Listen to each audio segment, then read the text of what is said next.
All right, welcome back to this shit show. It's been a week since the last time it's been a bit of a time since the last time I checked in here, but that's all right. We move forward. Sorry, I was just checking the time. Phone's gone now.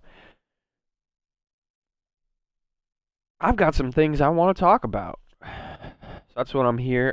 You may notice it looks a little bit different.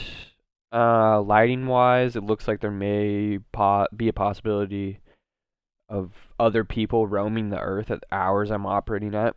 That would be true. It's currently 10:58 in the morning, Pacific Standard Time, for all my brothers out there.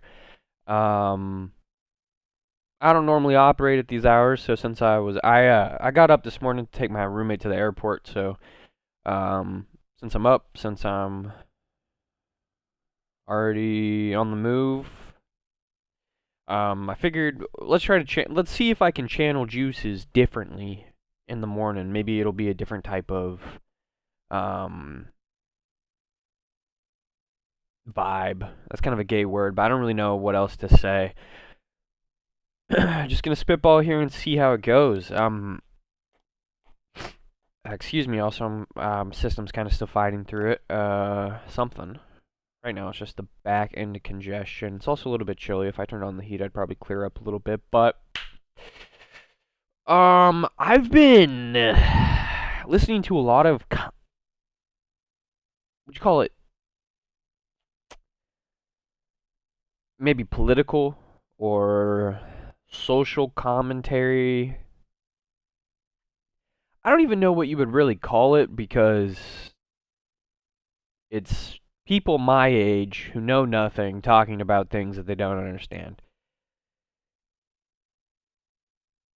Right? Yeah, it's real popular, this debate thing right now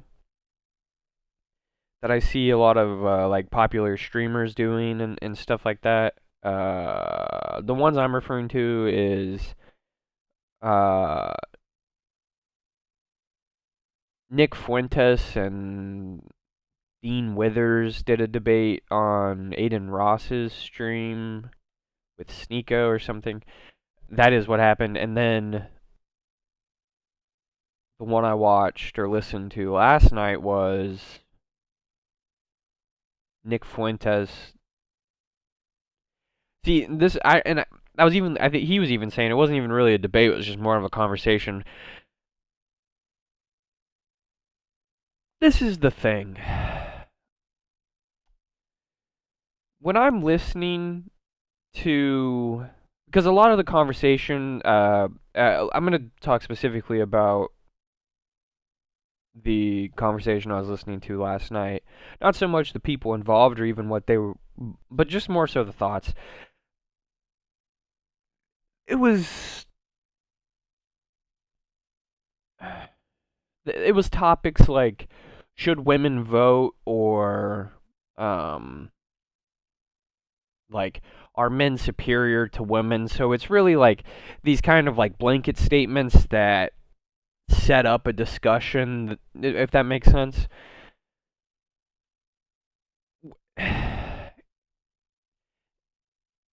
One of the big things that was really interesting to me was they were talking about because within the conversation of should women vote,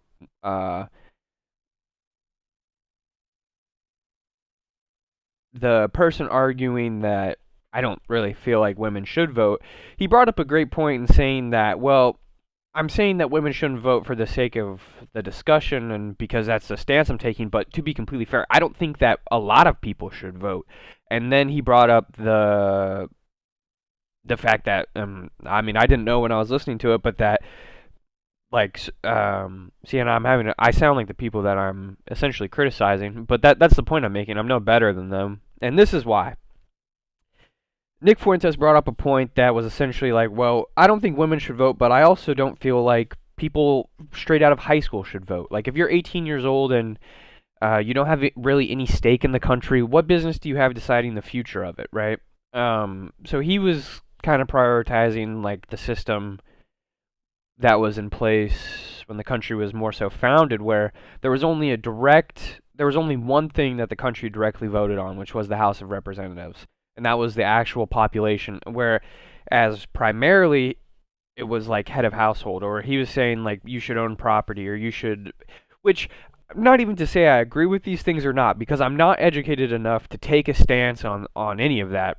Quite frankly, I don't really give a fuck. But I the he was talking to a degree about, well, it doesn't make sense for these people to vote, and then we get caught up in the idea that, it doesn't make sense for everyone to vote because not everyone, like, how do I say this? Or he was even not just to say you have to like be a citizen and own property here or have a certain amount of money or whatever, but also if like you're a multi-generation, like, because obviously this country was founded on immigrants, right? And obviously blah blah blah, you can talk about how different opportunities aren't available to different, but then obviously would they shouldn't be discounted because they have a stake in this country. So that's where like, which again I don't agree or disagree because I don't really know. This is kind of fresh to me, so I'm kind of just spitballing all the information that I'm trying to digest myself out. Um,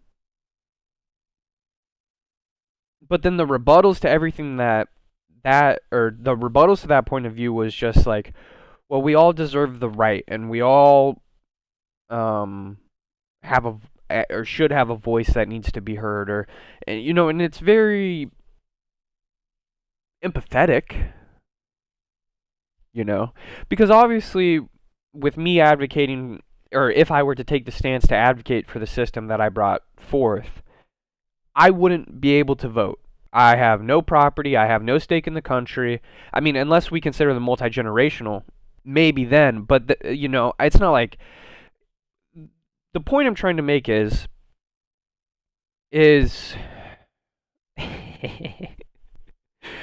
it's like, I think a lot of rational thinking, or um, the ability to approach an idea that isn't something you're married to with an open mind, that's something that's gained through experience. That's something that's gained through age, right?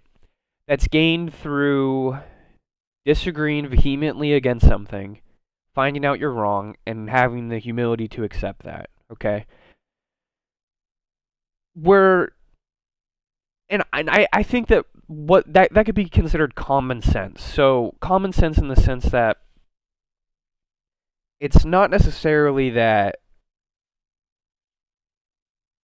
women shouldn't vote, but just there's a large section of the population that maybe shouldn't vote. And here's the reasons why.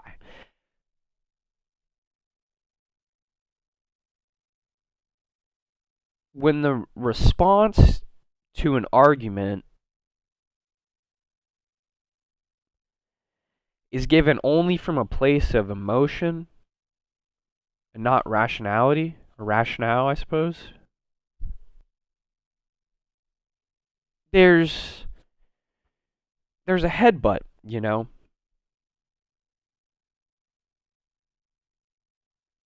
But my point being is that, what point, right? What point are you even making? Listen to me, motherfucker. The point I'm making is that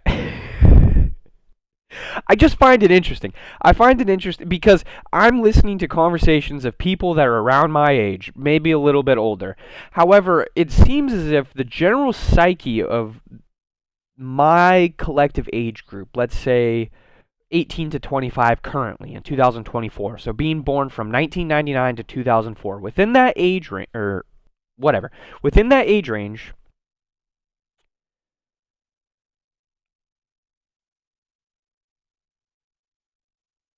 I'll speak for myself.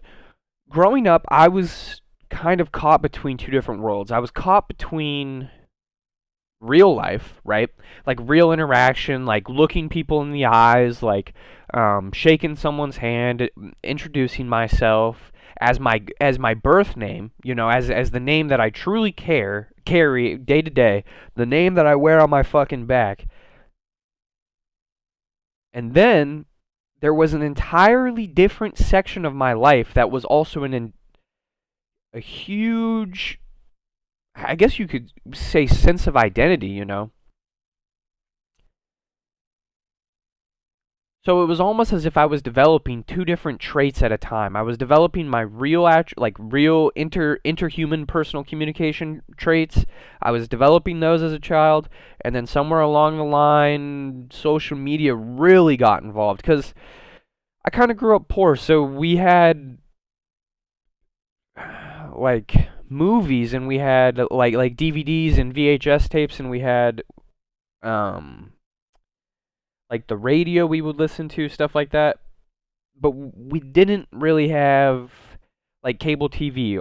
My dad would watch the news in the morning if it was there, but it wasn't really something that he cared about. So I didn't have a lot of outside input for a really long time until the little device, because being poor, living in the area that I did, it was very remote. So my parents opted to grant us tools to communicate with them, which was important. However, like any good act, there are always some sort of negative. Um, you fix one problem, two things break. That's life's a zero sum game, so you just kind of keep rolling with the punches. But as I'm,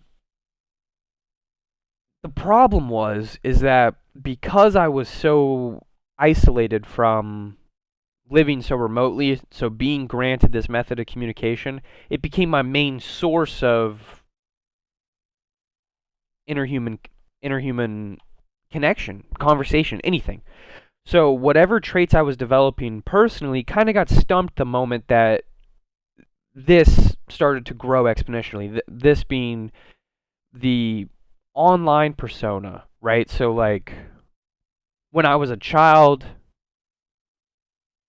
like 2000, probably like 11 to 2015, Facebook was the big thing. And then towards the end of 2015, or like in like 2014, Snapchat got real popular and Instagram started coming around, and Vine was really popular at that time, which is crazy to think that, given that we all of the, I suppose those are kind of, are Facebook, Instagram, Snapchat, X now, like, are those considered legacy media now? Like, thinking 50 years in the future and then looking back on it, are those now considered legacy media? Something like YouTube, is that the new legacy media?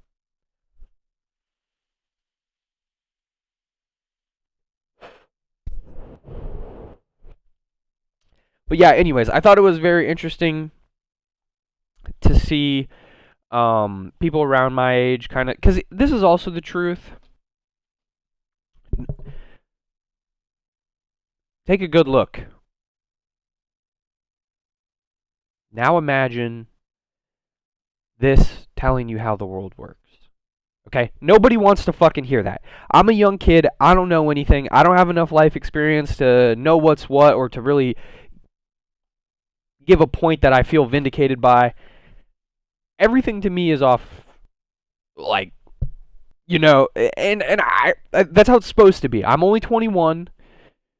People around my age are only 22, only 23. Now's not the time, okay? Your insane political opinion, it could be, I would like to make it clear, I'm commenting on how people interact in politics, not my opinions on politics, because obviously I have them. But it's not even so much about the politics. I don't know why I brought that back up. The point is that another problem with I don't know if I'm like feeling energized, so this is going differently, which is why I'm like nervous giggling. Or what's going on? Let me. Okay. Um, I also find it a lot harder to develop naturally if everything is recorded. So what I mean by that, because I was thinking like oftentimes in kind of public spaces right now, we have these like let's think of Kanye West for example. Okay. Imagine imagine Kanye West in a time where he couldn't tweet or you couldn't constantly get videos of him or you couldn't constantly, and obviously that means the context of his music would be different, but I'm just saying let's say his level of artistic expression was identical in a different time, where everything that he was fucking up on or that we deemed inappropriate for him to be doing or whatever, if if it's not constantly recorded, I suppose you could argue, well, then it's like the good side of everything being recorded is that you have to be accountable, but also that doesn't really leave a lot of room for development because once it's recorded, that's just kind of what you are now. So, in terms of young children trying to develop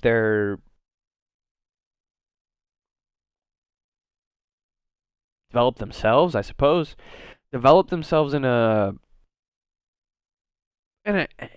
develop themselves in a situation where not only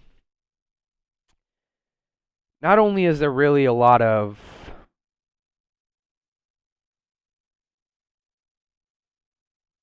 like when I look at words on a screen, they mean nothing to me. Like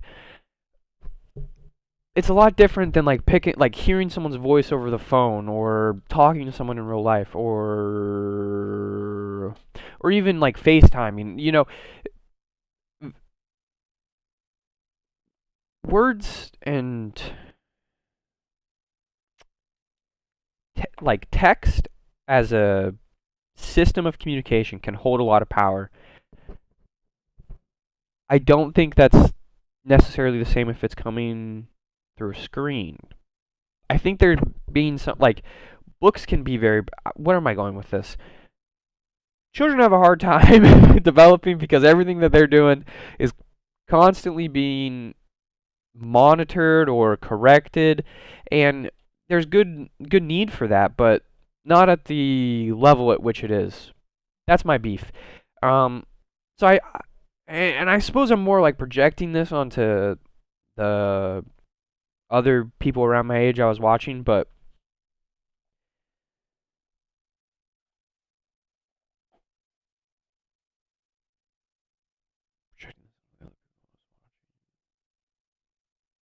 oh, because I'm sitting here talking for an hour, like anything I say is like worth anything. So clearly, my idea of what should be happening versus what is happening doesn't really fucking matter.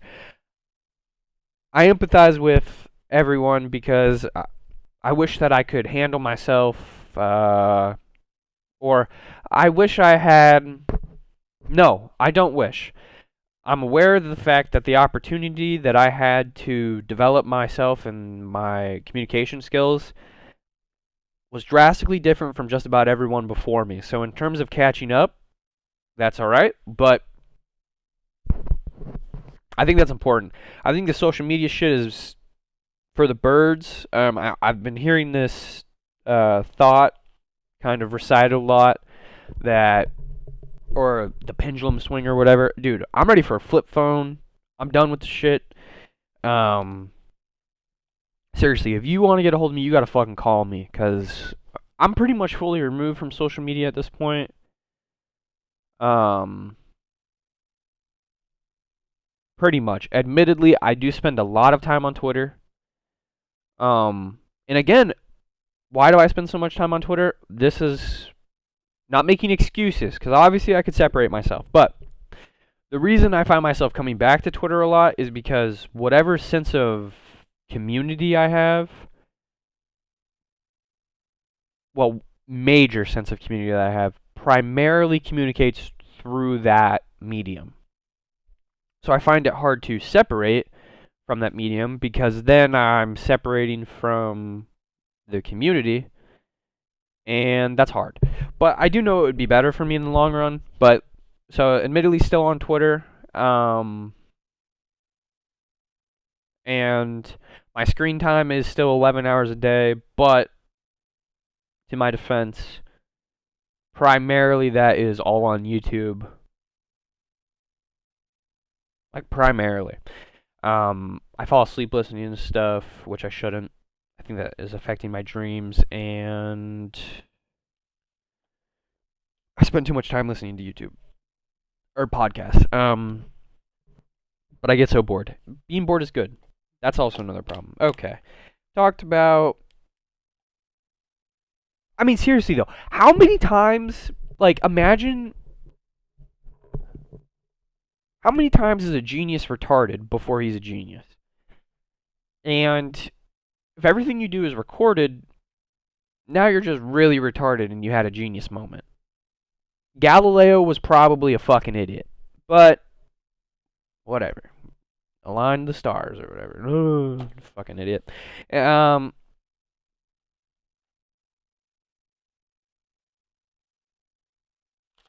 know what? We're on the topic. Social media is essentially public speaking without the repercussions of people not liking what you say. So imagine, because, okay, everyone has a fear of public speaking, sure. But also,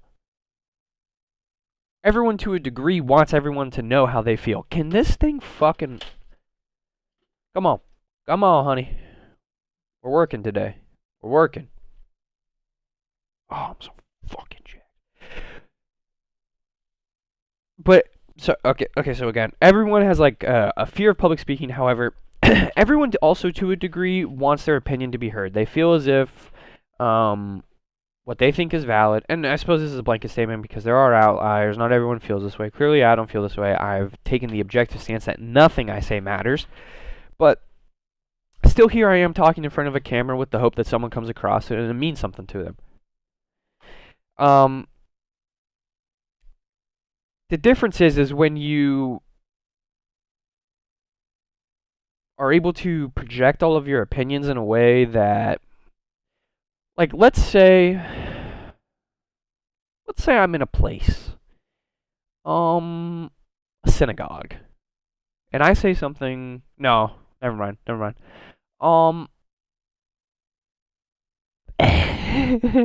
Let's just say I'm somewhere where I don't differ with anyone in a synagogue. This is a completely separate thought, separate from my previous statement. Let's say I'm in a place where I have opinions that are pretty drastically different from someone else, or like from the general consensus of the group. If I were to get up and just say, I disagree with everything this group thinks because it's not right, well, that whole group that had just listened to me say that in front of them is going to be like, well, go fuck yourself, you know. However, if I were to go in there, maybe communicate to the people one-on-one, try to gather an understanding of whatever this group is trying to idealize or their general motivations, and maybe if I were to say, well, this is where I differ, or maybe this is where I think you're lacking perspective that could help you, and here is why I think that, that is, you know, that is public speaking, essentially. Because, you know, and obviously public speaking would be kind of thought about as like getting up on a stage and speaking, or like at a podium at like a graduation when you were, or like a inauguration, or what's the one when you leave? Inaugural? I forget exactly, but your departing speech for the maybe in middle school or something like that.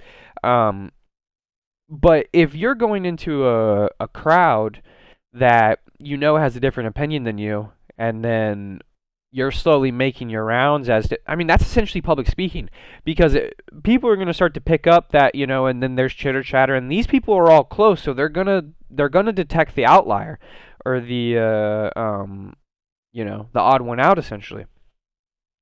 So whether you like it or not, you're essentially public speaking at a certain point because now you're voicing your opinion to, I mean, more than a one-on-one conversation, which that would be public speaking. Anyways, problem is, and that's an important skill to develop. That's an important skill to develop. However, when all of your, let's say, public speaking is done through chat replies or comment sections, or that has, you can't tell if the other person that you're talking to is being genuine or anything like that. How are you supposed to ever develop a sense of, well, this is how I feel about this and this is why? I'm rambling now. Point in case. You see what I'm saying? I'm developing this. We're working through it together. This is making me really fucking mad, dude. I'm not gonna lie. I don't know why it's doing that. Is it fucking blurry? I'm about to sell this whole shit, dude. I swear to God, I'm selling this whole shit, bro.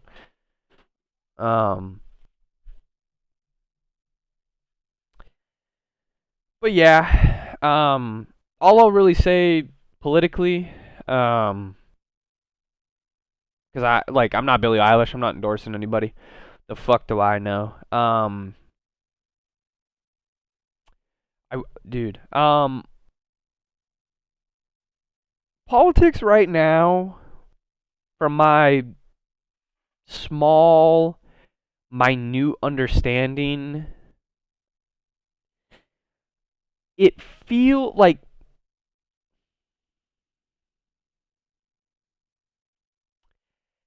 society or just whatever's happening right now. I don't even know the proper word to use for it, but it all kind of feels like when you grow up with like functioning addict parents, you're it feels like it feels like I know there's money or resources or opportunity, so why is everything breaking down and going to shit, you know?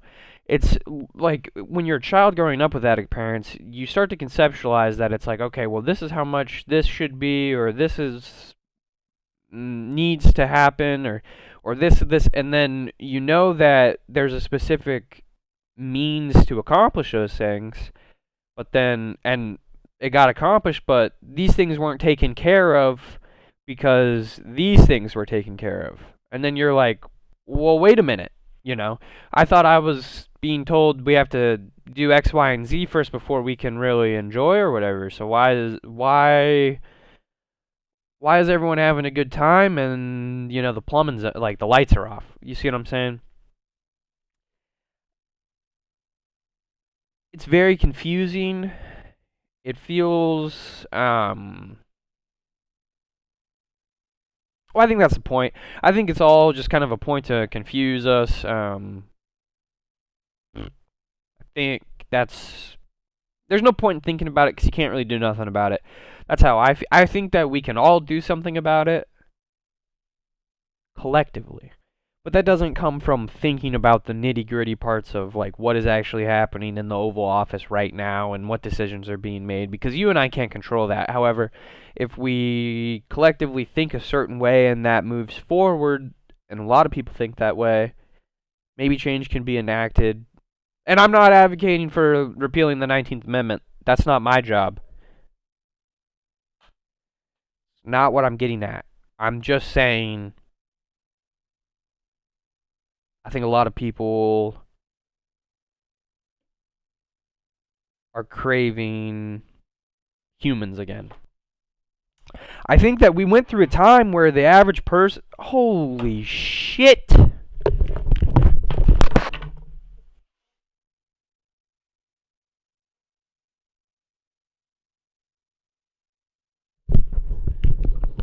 Sorry about that, folks. Oh, shit.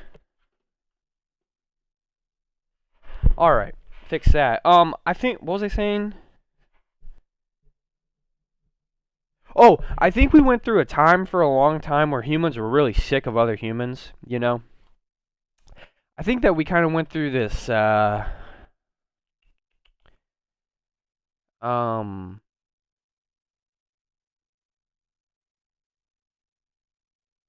listen, right now it's 2025, okay? 9 years ago, 2016, like when we kind of marked that as the point of like the social media boom, really, or that's what I'm marking it as now. Social media kind of got people sick of really dealing with people in person for a while. It was all about do it for the Vine, or and then Musically came about, and you had, what was it, Twitter, Facebook, and then Snapchat got popular, and then Instagram got really popular, and now you have like Instagram Reels, I think, which is just like a ripoff, and YouTube has. I was literally that's really gross. Um,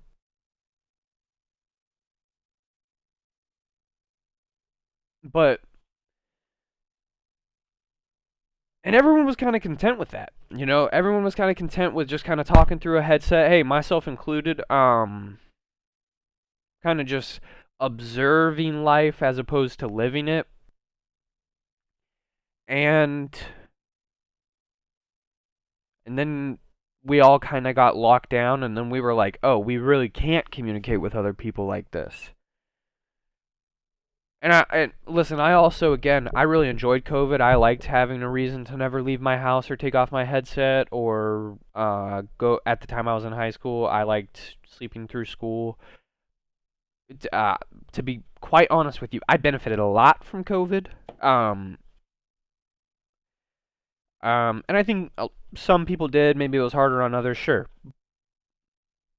I think it highlighted just how much we kind of crave the true parts, the true parts of life. Okay? For a moment, consider with me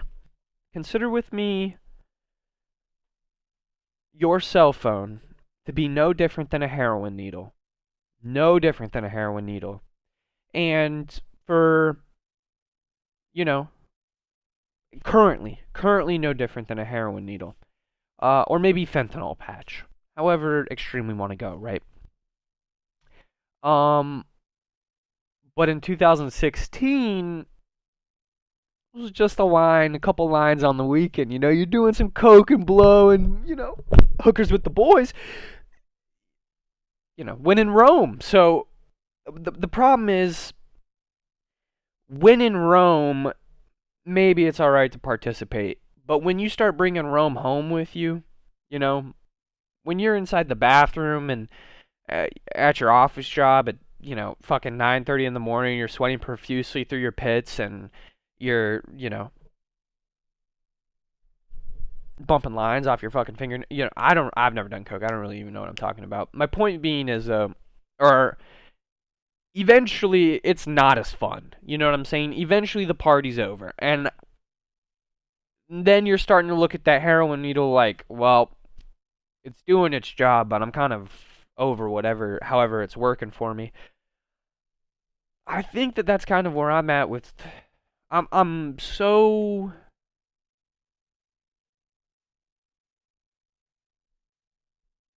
tired, I guess would be the word, of just the constant.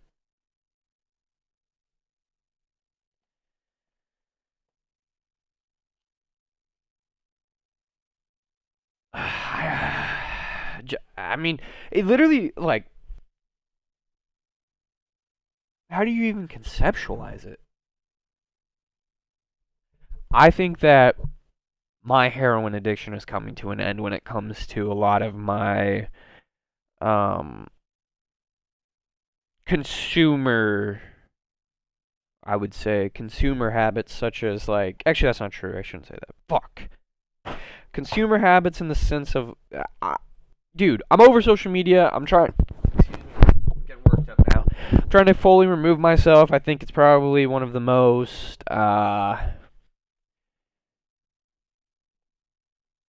we thought cigarettes were bad. This is also another kind of comparison I'm hearing, is like, we thought cigarettes were bad or we didn't think cigarettes we actually thought they were good for us, right? Like, a doctor would prescribe you smoking for anxiety or what, or however the story goes, whatever it is.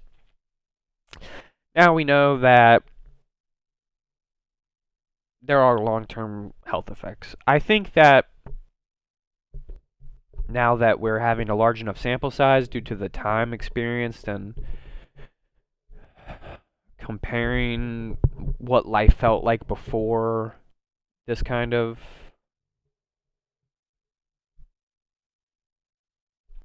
collaboration of two different worlds, I think a lot of people are sharing that sentiment right now, but it's hard to like it's hard to act upon that because, like, sure, I'm sick of my phone. Where the fuck am I supposed to go do something though? Like, but that's also the thing. Why do I need to have anything to do? Why can't I just go outside? You know? Why can't I just, I have a kettlebell right here. Why do I have to go do something? Why can't I just work out? Why can't I just write? Why can't I just Well, I can't do those things. Well, I can do those things, but they don't seem as appealing because why would I work out when I have heroin? Or why would I, you know what I'm saying? Like, if all of my if I'm 100% entertained at all times, what need do I have for anything? Right? I mean, I can order everything from my phone. If I'm hungry, it's not like I have to do anything. I'll just press a couple buttons and someone will come bring me food. Um, I mean, by that, it's not like I have to go, if I really want to, it's not like I have to go pursue a partner or anything to, um, not please, but I guess, well, yeah, please, like, kind of negate whatever, like, the natural reproductive urge you have to propagate this planet with your seed. You feel me? If you're spending all that time giving it to a hand towel with your phone in the other hand,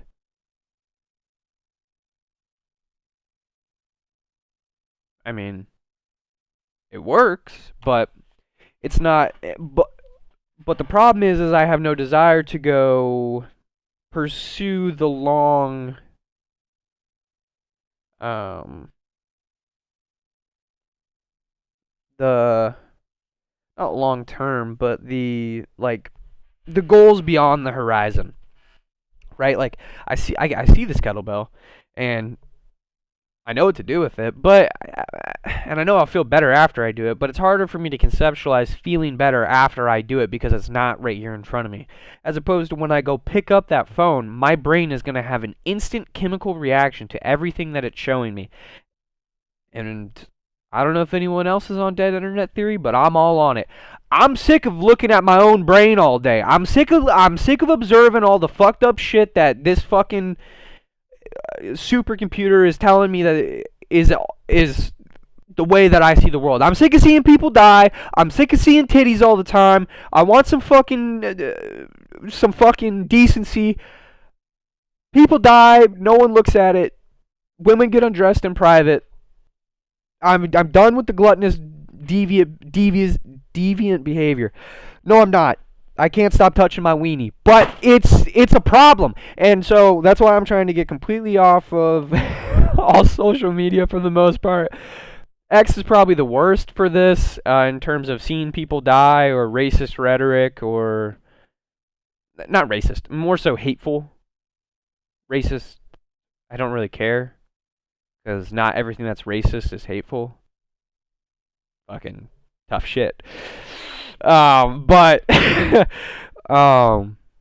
more so just like hateful comments, hateful things. Like I don't need constant negativity because I'm constantly negative enough. I don't need a legit visualization. That internet theory is essentially like how internet was fun back in like 2015, 2016 because a it was just this is pop culture and what's popular right now and this is what's circulating. now every algorithm is so fine-tuned to grab your attention, it's not even really a public center anymore, rather public content being perfectly compiled for no other reason than to hold your attention as long as possible. That's what all these companies are about. That's what everything's all about. How can I divert this person's attention from anything that will actually benefit them? Because the less that you benefit yourself, the more that you benefit them. That's not a cynical perspective. That is the reality of the business that we have all subjected ourselves to voluntarily. We have all clicked the terms and conditions. We have all accepted it. We have all decided that this is what we want to do, and we're all going to get our 12-year-olds an iPhone because they need to talk to mom and they need to be on Life 360 because mama needs to know where she's at. We've all opted into this system. That's fine. That's fine.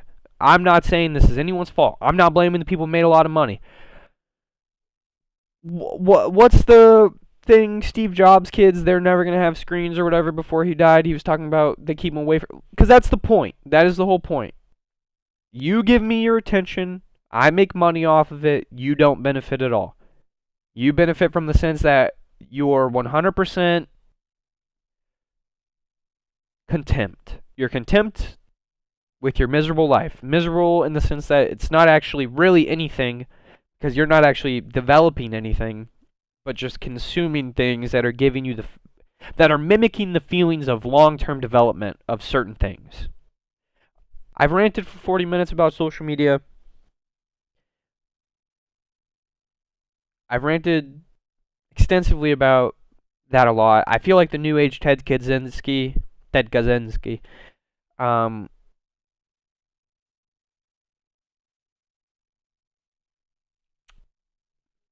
Trying to think. What should I send to people's houses?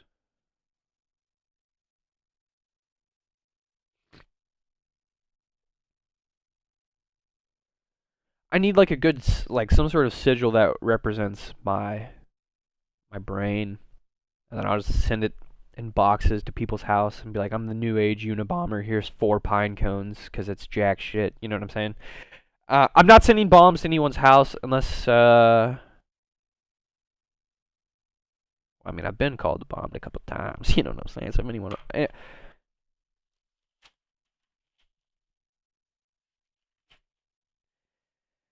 You know, I've been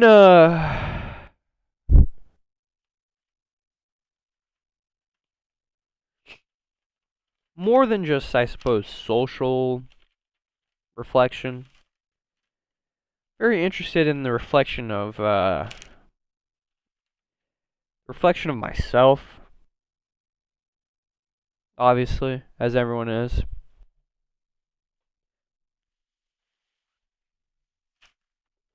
More so the reflection of the self I envision myself to be. And so, in the last episode, we talked about dreams a lot, and I very much enjoyed that. I enjoyed going through because also what I discovered is that when I kind of re-listened to myself going through the dreams, I don't know if that's crazy. I do listen to these, but also I want to make them better. I want to know. I don't know. Could be. It doesn't matter. What was I saying? I'm gonna rewatch this. Oh, when I talked about the dream. We talked about the dreams. I very much enjoyed that. And then upon reviewing that episode, I found myself reflecting more and more about the dreams itself, and like listening to myself kind of lay out the puzzle pieces and having all of the pieces on the board now, and having time to digest it. It was almost like I could start putting pieces together more so than I already was. I benefited a lot from that. And then so what happens when I benefit from something? I stop doing it entirely. I've been dreaming like a motherfucker. I haven't written anything.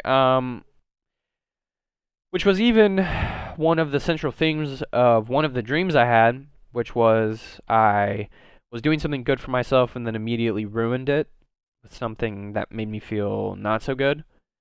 Um,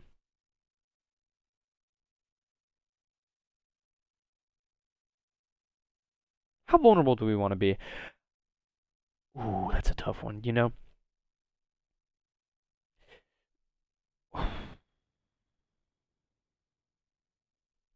This is a good segue because that was essentially the point I was trying to make.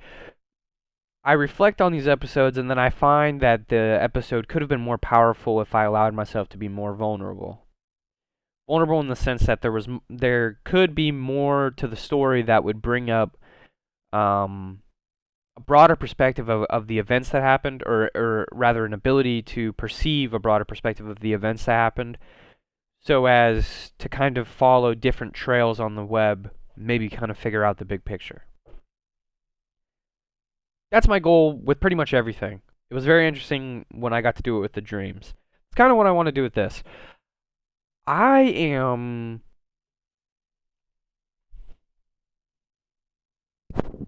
See, how vulnerable do you want to be?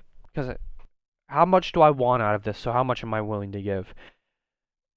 Not want in the sense of like um, commercial gain, but just in the sense of like self-expression, right? Like if this is what I'm deciding is my medium of expression, if I stifle that expression or stifle that expression through that medium, it's not really expression at all, and then that medium is wasted. I think I could do things like I have Jester's privilege, right? And I like having kind of like a free flowing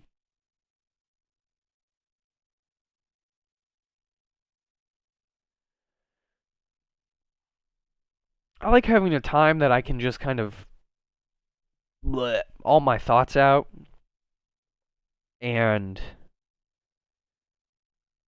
schizophrenically, pick through the haystack and piece it together and then be like, all right, well, I'll see you next time. Thanks for listening to that.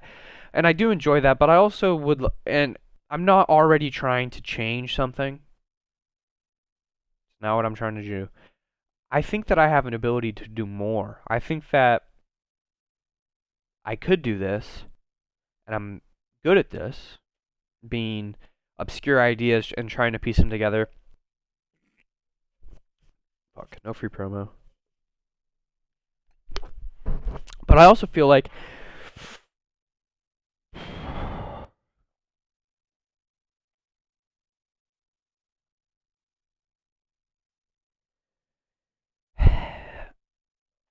I have an ability, which is insane that I'm now claiming this considering what we just assumed I said about myself being people around my age group don't really have a lot of didn't really have a lot of time to develop their ability to kind of connect with people on a human level. Or not have enough time, but we're just stunted, so we're still kind of catching up. I speak for the trees, but I have legs and I can walk around. I feel as if I'm not necessarily subject to that. I definitely am, and this is my ego talking now. But I feel like I feel like I can connect people. I don't. How do you explain God's whispers? How do you explain the feeling of righteousness that is guiding you towards what you're supposed to be doing? I can't. I physically can't. I don't necessarily know what I was trying to get at, but maybe for the first time, I feel like I know what I should be doing, and I can do more to do it better. And all I can focus on is doing that. So I'm not saying by any means that I have any intention of stopping this. I enjoy this very much. But I'm definitely brainstorming different ways to Because here's the idea. I think a lot of the things that I talk about, um, people feel. I think that, you know, I have a good sense of kind of the general qualms of the public because I'm a cockroach on the wall. But I also feel as if there would be more benefit to a perspective that is not just cynical or overtly optimistic. Maybe one that's objective. Maybe one that is based only in things that. What am I even trying to say? I'm starting to get upset. And that's how this always goes. The beginning, it's fun. The middle, I'm manic. And then towards the end, I'm like, how do I wrap this up? How do I finish this off? Um, well, that's the point. Justice privilege should never feel forced or feel in a way that I the I the ideas that I think we talk about here are good, and I want to have an ability to offer those perspectives or ideas in ways that maybe I couldn't communicate through this medium. That's a good way to put it. So I'm brainstorming different ways as to how I can incorporate this idea of obscure ideas leading to probable solutions. Um, that's what I'm really obsessed with right now. The muse is a powerful thing. The call should always be answered.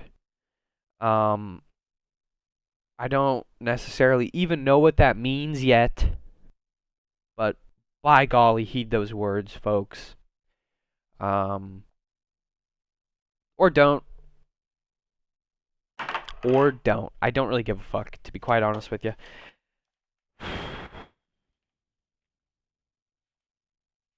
Um,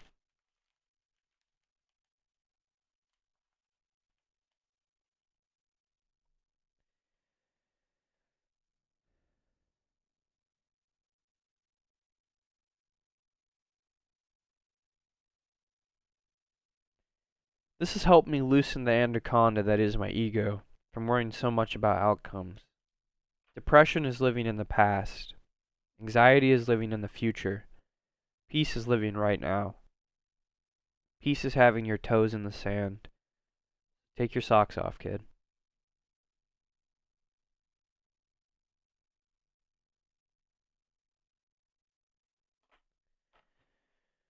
That's about all I got for you this time around. I've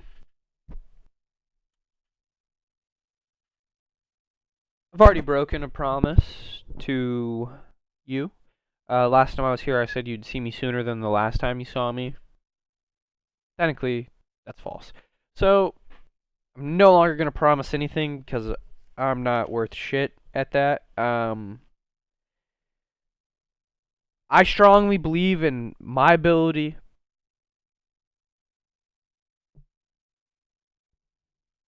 and in my value to offer everything that I can. And by that metric, I also believe in you to do that because I don't believe I'm that far removed from anyone. Matter of fact, I think we're probably more. Well, I'm gonna save the woo-woo talk, but it's really easy for me to hide my genuine feelings behind maybe a passive aggressive ego. I would say that. A passive aggressive ego. It's really easy for me to hide my true feelings or intentions behind a passive aggressive ego. Um, Not really sure how good this episode was. I just had to get that off my chest. Seriously, I'm not kidding. If you need me, do not hit me up anywhere that there's a profile picture and a username alias. It's either a phone number or you can come catch me in the astral realm, brother. Like, I'm walking around day by day. You can come see me on the street, or I'm not interested in really seeing you. Um, this is the t-shirt for today. From my dog Dennis. Vent, as in vintage, VINT, Vent No Lint on Instagram. Vent No Lint. He it's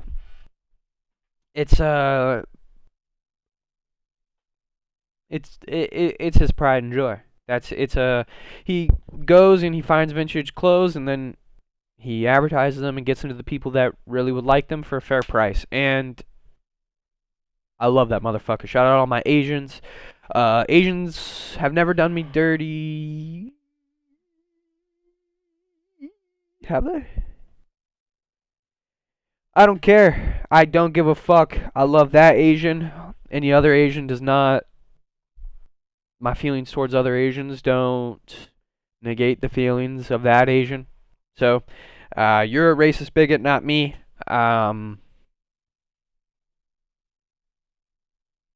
And women shouldn't vote. Okay, goodbye. I don't know what I'm saying anymore.